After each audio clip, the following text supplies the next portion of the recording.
خوشحال خان خٹک، تلوار، علم اور غیرت کی داستان۔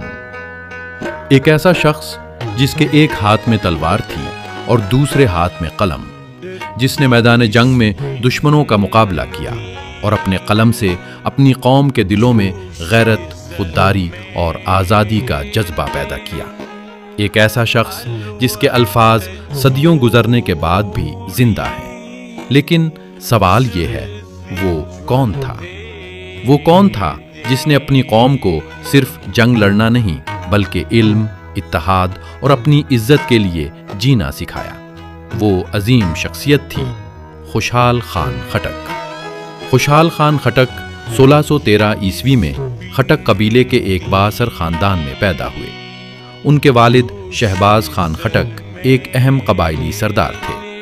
خوشحال خان نے بچپن ہی سے بہادری، قیادت اور قبائلی روایات کی تربیت حاصل کی، لیکن ان کی شخصیت صرف تلوار تک محدود نہیں رہی۔ وہ علم و ادب کی طرف بھی متوجہ ہوئے اور آگے چل کر پشتو زبان کے عظیم ترین شاعروں میں شمار ہوئے۔ جوانی میں خوشحال خان مغل سلطنت سے وابستہ رہے اور عسکری خدمات انجام دیتے رہے، لیکن وقت کے ساتھ مغل حکومت اور پشتون قبائل کے درمیان اختلافات پیدا ہوئے۔ یہی وہ دور تھا جب خوشحال خان کے اندر اپنی قوم کی آزادی، عزت اور خودداری کا جذبہ مزید مضبوط ہوا۔ انہوں نے اپنی تلوار بھی اٹھائی اور قلم بھی، اور اپنی غیرت کا اظہار ان الفاظ میں کیا: دفغان پہ ننگ میں وٹرلا، تورا ننگیالی د زمانے، خوشحال خٹک یم۔ خوشحال خان کی عظمت صرف میدان جنگ تک محدود نہیں تھی۔ ان کا اصل کمال یہ تھا کہ انہوں نے اپنی قوم کے جذبات کو شاعری کی زبان دی۔ ان کی شاعری میں بہادری بھی ہے، وطن سے محبت بھی، علم کا درس بھی، اخلاق بھی، اور اپنی قوم کو متحد ہونے کی دعوت بھی۔ وہ اپنی قوم کے باہمی اختلافات سے دکھی تھے۔ وہ چاہتے تھے کہ پشتون اپنے اختلافات ختم کریں، ایک دوسرے کا ساتھ دیں اور اپنی عزت و آزادی کی حفاظت کریں۔ خوشحال خان کا قلم دراصل ایک پیغام تھا کہ قومیں صرف ہتھیاروں سے مضبوط نہیں ہوتی بلکہ علم، اتحاد، کردار اور خودداری سے مضبوط ہوتی ہیں۔ انہوں نے پشتو ادب کو ایک ایسا عظیم سرمایہ دیا جو آج بھی زندہ ہے۔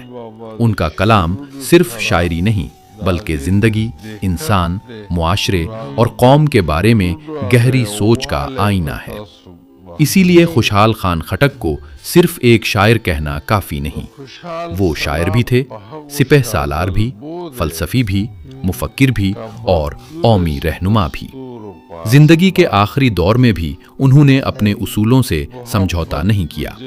مشکلات آئیں، مخالفتیں ہوئیں، مگر ان کی آواز خاموش نہ ہوئی۔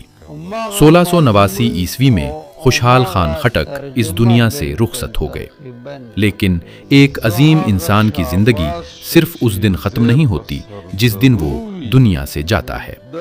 خوشحال خان آج بھی زندہ ہیں، اپنی شاعری میں، اپنی فکر میں، پشتو ادب میں، اور ان لوگوں کے دلوں میں جو علم، غیرت، اتحاد اور خودداری کو اہمیت دیتے ہیں۔ آج جب پشتون تاریخ اور پشتو ادب کا ذکر ہوتا ہے تو خوشحال خان خٹک کا نام احترام سے لیا جاتا ہے۔